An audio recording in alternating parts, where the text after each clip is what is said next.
اسلام آباد پاکستان نے IMF کی ایک اور تجویز مسترد کر دی اور کہا ٹیکس چھوٹ جاری رکھنے کی تجویز پیش کرے گا۔ تفصیلات کے مطابق حکومت نے بجٹ میں فاٹا کے لیے مراعات ختم کرنے کی IMF کی تجویز مسترد کر دی۔ فاٹا کے لیے مزید 1 سال کے لیے ٹیکس چھوٹ جاری رکھنے کی تجویز پیش کرے گا۔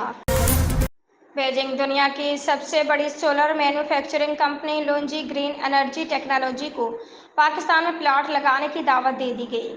وفاقی وزیر توانائی اویس لغاری ان دنوں وزیر اعظم شہباز شریف و دیگر وزراء کے ہمراہ چین کے 5 روزہ دورے پر ہیں، جہاں انہوں نے آج solar manufacturing company Longi green energy technology کے صدر زہیونگ لی سے ملاقات کی۔ جاری کردہ اعلامیے میں بتایا گیا کہ وفاقی وزیر اویس لغاری نے پاکستان کی سولر توانائی کی استعداد پر بریفنگ دی۔ انہوں نے بتایا کہ پاکستان تیزی سے قابل تجدید توانائی کا تناسب بڑھا رہا ہے۔ اکثر اوقات لوگ انسانی اسمگلنگ اور انسانی ٹریفکنگ میں الجھ جاتے ہیں اور ان دونوں میں فرق نہیں کر پاتے۔